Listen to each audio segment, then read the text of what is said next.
And we'll have a discussion that includes all of the panelists from the stakeholder session from this morning.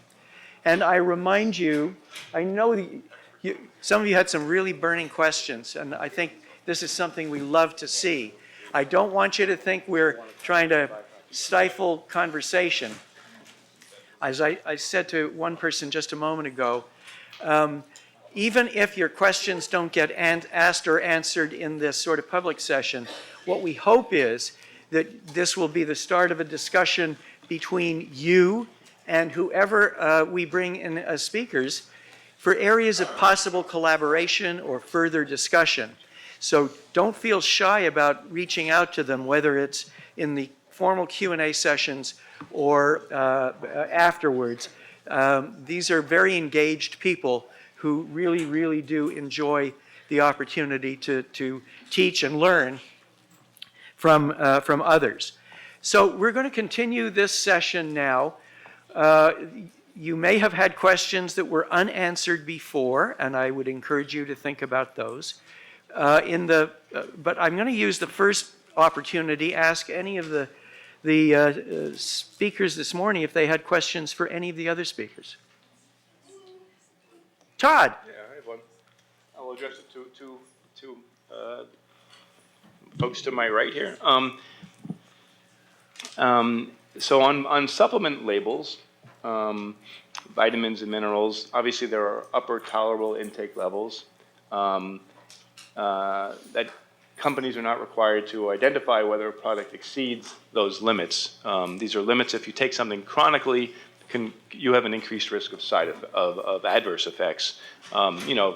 Say a vitamin D product that has 5,000 or 10,000 IU, or even something way over whatever the upper limit. I think it's 4,000 for vitamin D in IUs.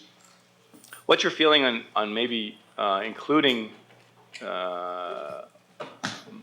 identifying when a product exceeds an upper tolerable intake level on the label? Yeah, so I'd be happy to jump in. I know APA as a trade organization, we have recommendations for our members as far as labeling. As far as labeling comes, there's always this huge battle with the space that's available on the label for the product. But we've always leaned towards talking to our members and making sure any safety concerns are reflected on their labels in our recommendations. Upper tolerable limits for it doesn't pertain so much to the herbs, more to the vitamins and the minerals. Our primary focus is herbs, but we have asked folks, for example, to include caffeine total exposures in products that have herbs that contain that type of thing, as well as other cases like that. Mm-hmm. So certainly support an informed public, making sure the responsibility of safety from the manufacturers is upheld. Okay, thanks. Jay? Yeah, sure. I want to echo what Merle said. First, companies have to, I think this was mentioned before by Laura, that you have to have 100% of your label claim of your product at expiration. So companies are bound by that. I know for the ingredients that you're talking about, Tod, some of the vitamins, there's the fat-soluble ones and then the water-soluble ones. But in either case, of course, there's more concern with the ones that are fat-soluble that'll stick around longer. But in either case, a company is responsible for having evidence for the safety of their product. So I think that's what we have to remember here is that, companies aren't going out there just putting in, outlandish amounts without having some evidence for the safety of their product. Yeah, maybe your companies in your group, but there are certainly products out there that have outlandish amounts of vitamins and minerals that consumers won't be aware of. I think it's just something that would be nice to identify that. Certainly, if you have a condition, you're deficient, you can exceed that, and there's a reason for it. But it would be nice, I think, if people knew that. Are there questions from the? Oh, Sally, you had a question you wanted to. Yeah, I have one question for Tod. So I was interested that you said some of the CBD products actually you found they have THC in them. What percentage of products have you found have that? Actually, every extract, and most of them are extracts, will have some THC in them. And what's going on with CBD right now is that there's a certain ratio that's allowed in the hemp plan, 0.3%, whatever. But what's happening with the CBD is you're getting products that have higher and higher levels of CBD. And so even though if the ratio is still the same, you're still getting higher and higher levels of THC. And I don't know if it's a safety issue or not, frankly, but it is. People are definitely failing drug tests for THC due to what they have no idea that they're going to fail those tests. Can I ask? And those products actually are illegal because they have any detectable THC in them? Does the fact that a product has any detectable THC make it a problem? So THC is a controlled substance. Yeah. So technically, yes. However, THC is put into products in states that have legalized marijuana.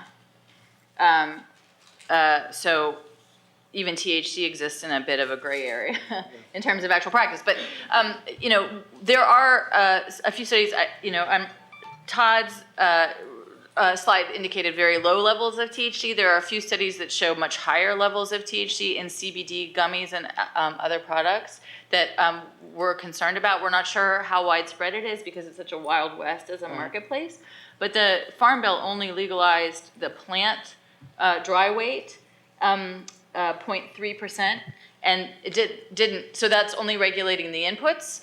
And what we're seeing is as they concentrate the cannabinoids for CBD products, the THC also gets concentrated.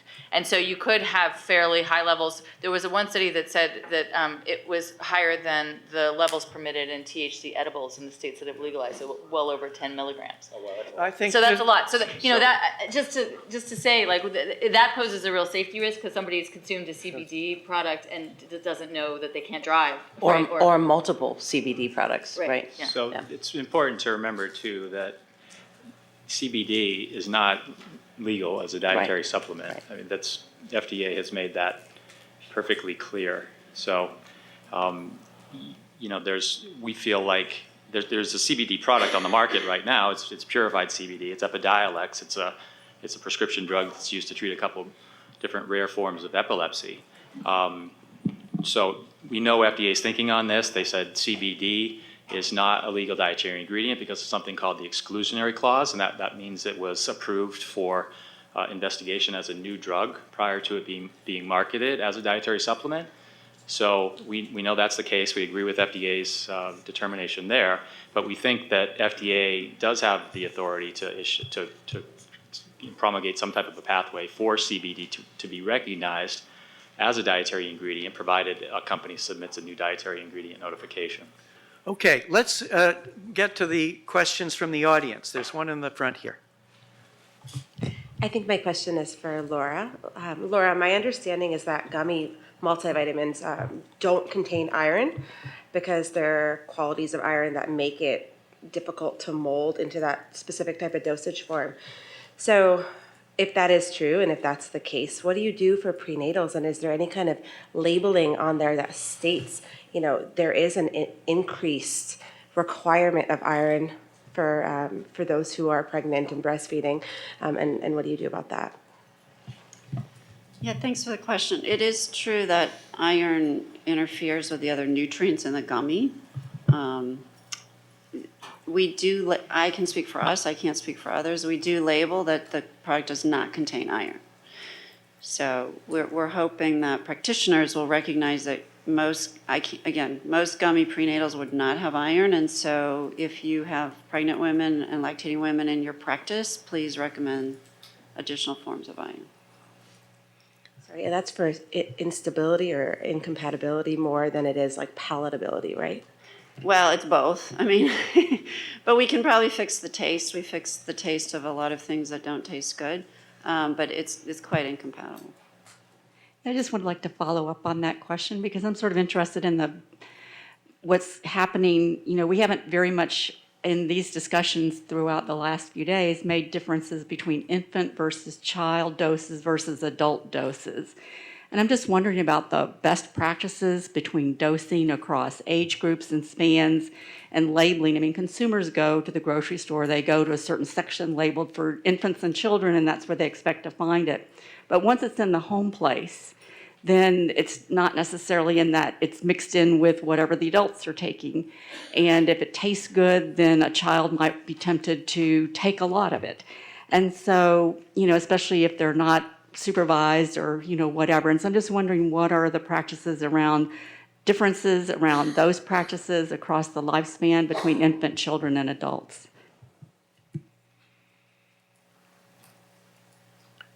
Well, certainly for OTC drugs, as well as for supplements, we have a number of educational campaigns that encourage consumers and healthcare providers, moms, dads, to keep medicines, including supplements, up and away and out of sight of children, to store them safely so that they can't reach them, so that we can prevent any overdoses. That's typically more geared towards the OTC side, where there's more of a concern, but we do stress that point for supplements as well.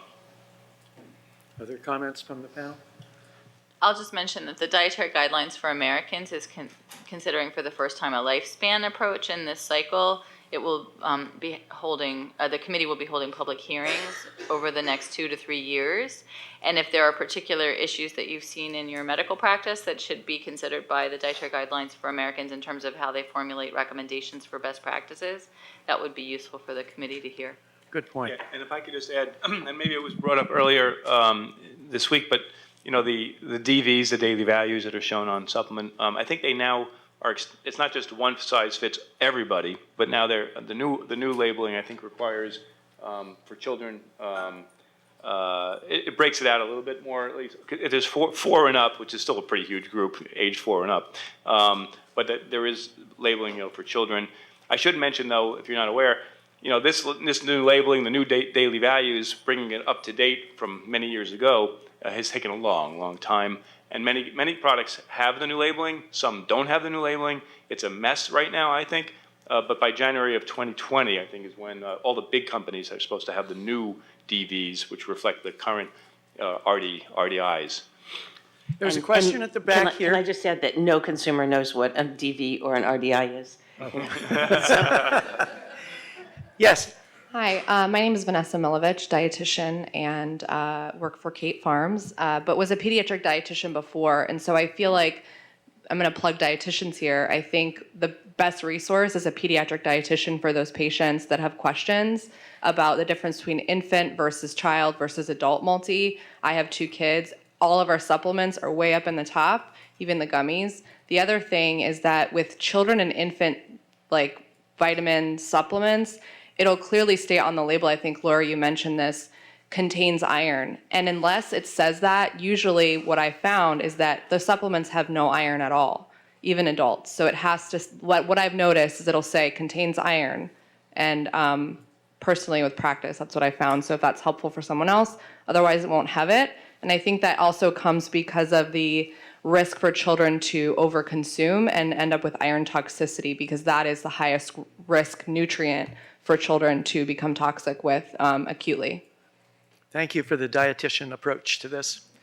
There was a lady sitting next to you who had a question. Sorry, if I can just add, most dietary supplements do have child-resistant caps. If you can encourage your adults in their lives to lock down that cap, that would be incredibly helpful. No? Okay. Another question? Yes, sir. Anand Sridhar from the St. John Fisher College School of Pharmacy in Rochester, New York. I think my question will be directed to Dr. Cooperman. When we looked in your presentation, you mentioned how about 37% was a number regarding herbal supplements that actually failed. I think that was a number.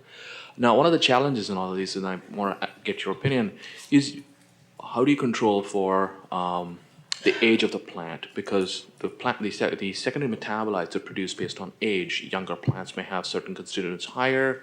Aged plants, as they oxidize, are lesser. So is the variability in all of these coming because of variables such as age, plant, cultivation technique, pH, soil, etc.?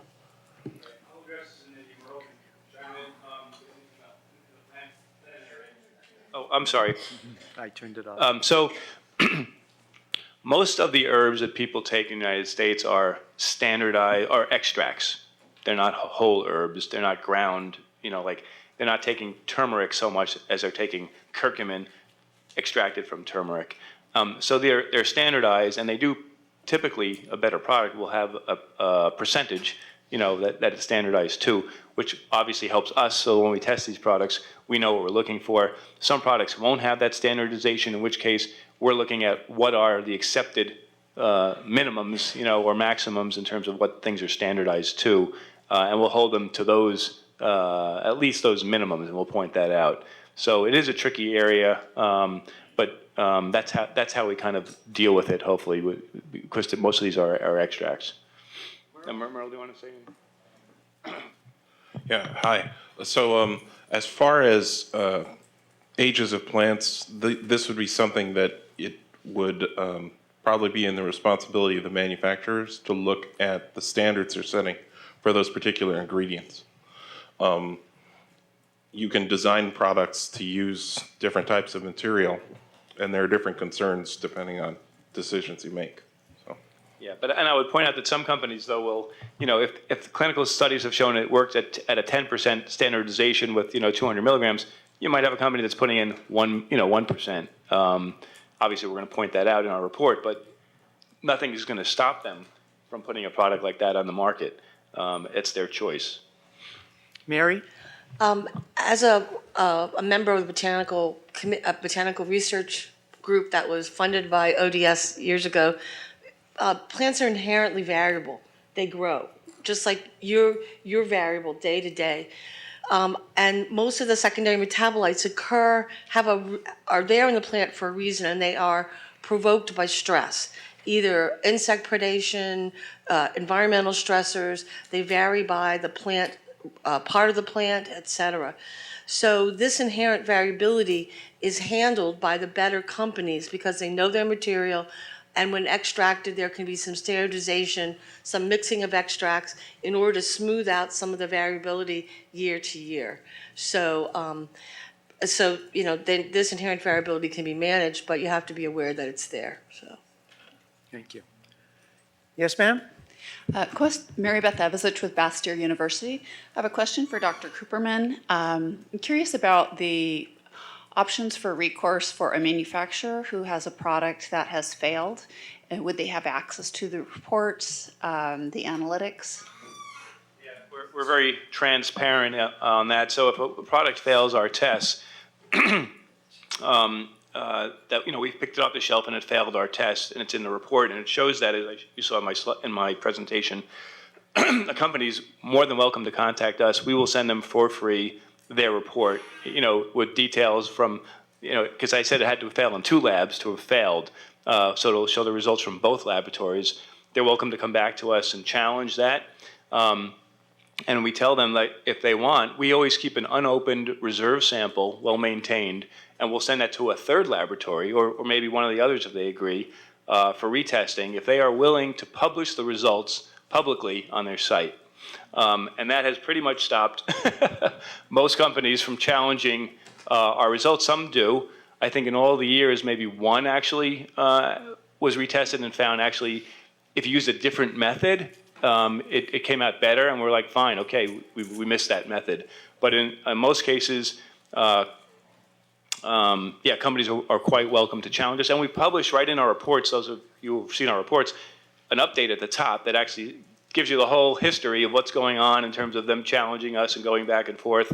And we just had a whole issue with a fish oil company where they were challenging us. They said it had a certain amount of omega-11s in it. We'd never heard of omega-11. And the laboratories we work with had never heard of omega-11.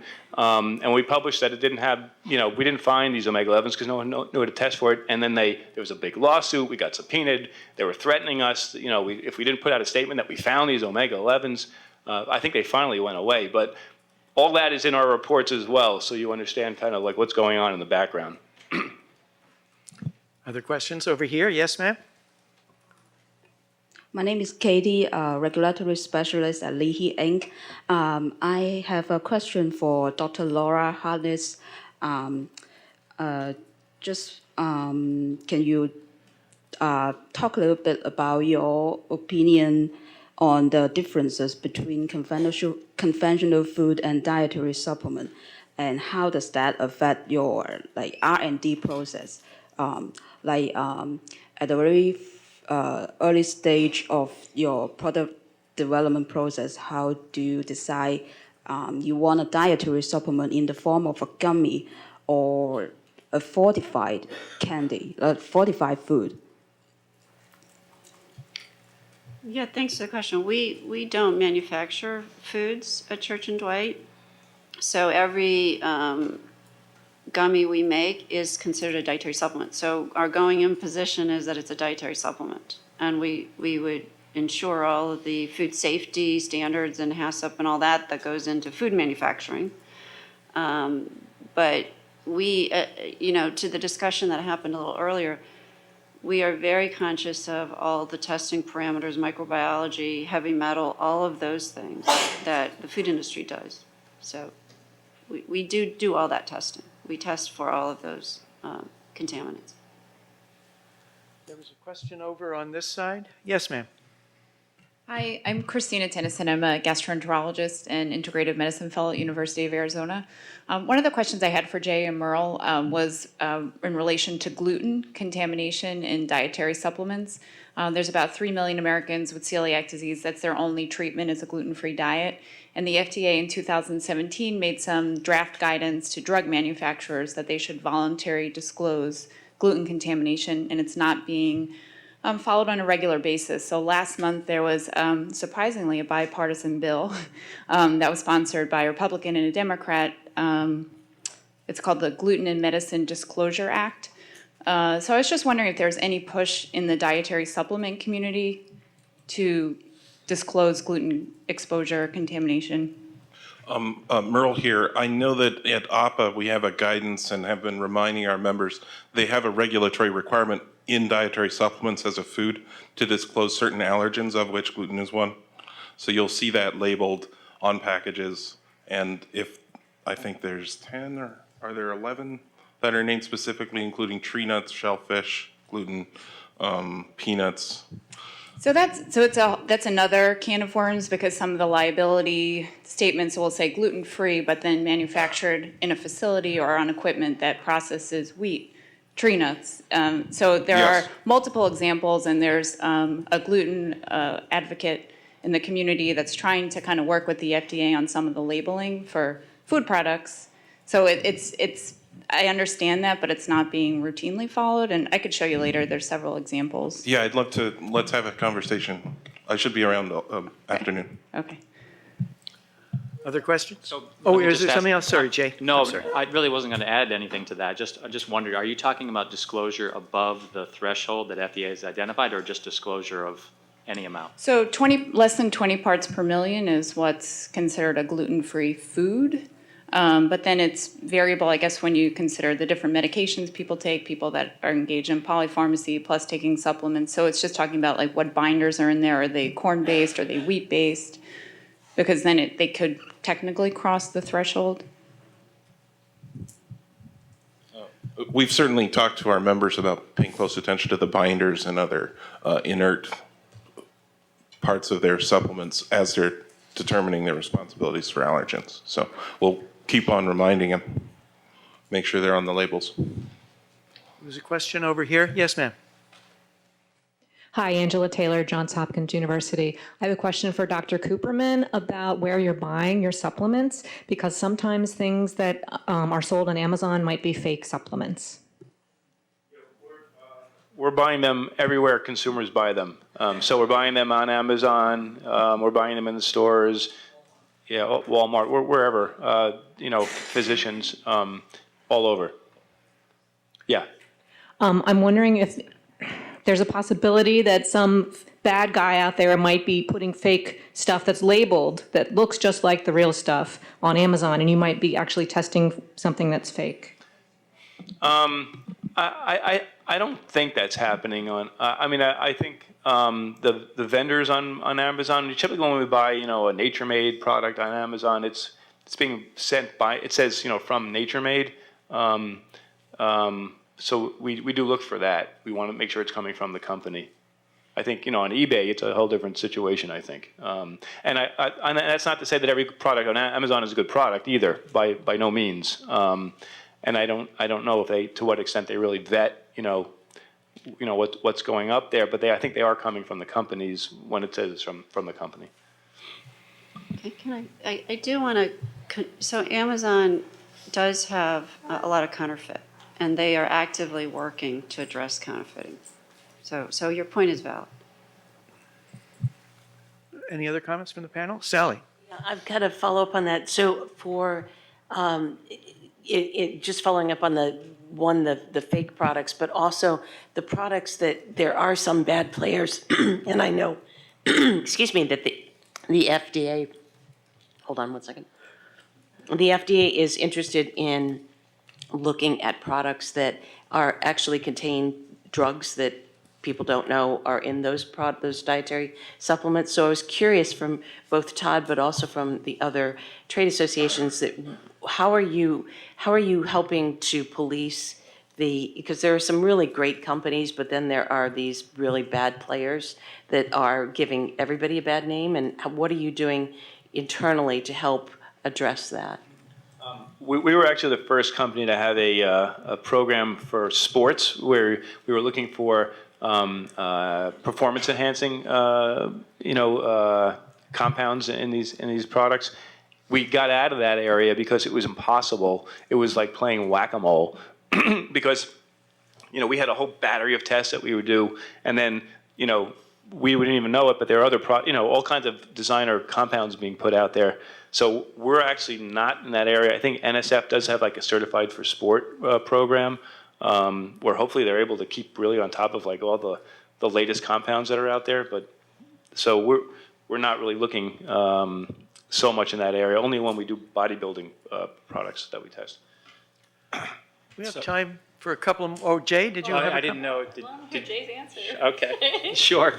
So Sally, you hit it on the head. There's, I'm not up here saying the entire dietary supplement industry is, all following the GMPs and they're all producing quality products. Unfortunately, there's far too many examples of companies that are putting illegal or unsafe ingredients in their products. I think it's a small segment of the industry overall.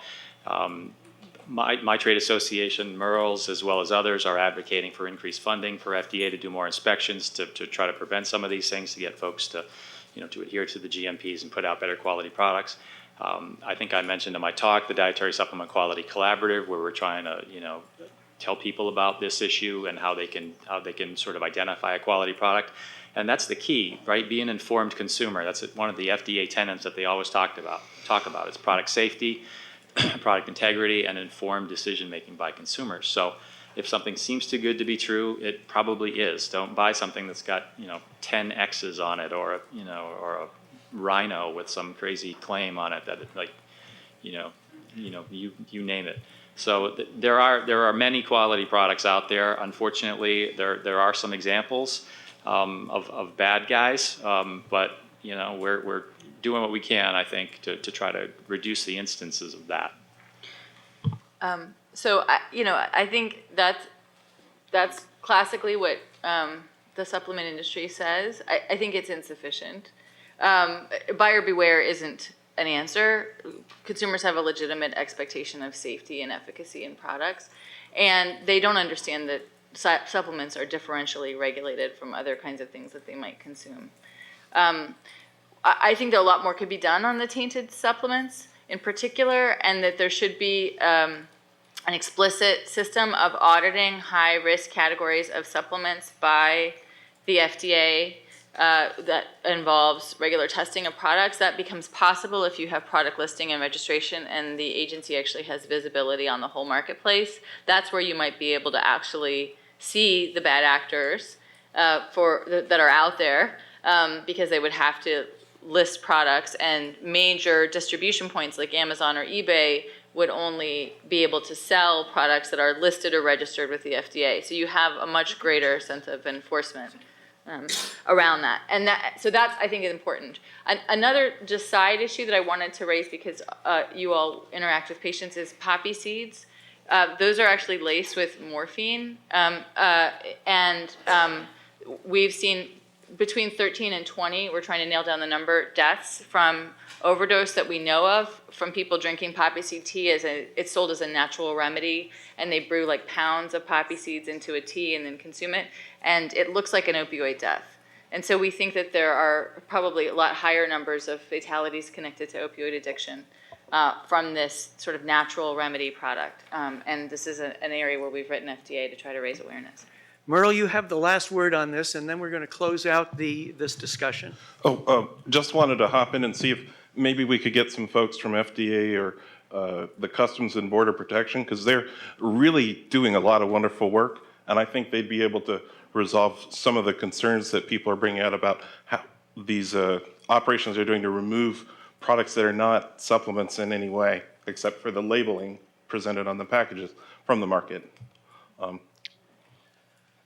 There is time for one more question. It sounds like it's burning, so we'll do that. So I bring back to the question about CBD, because that's a top news today. Is FDA's kick off the public hearing of the CBD infusing products.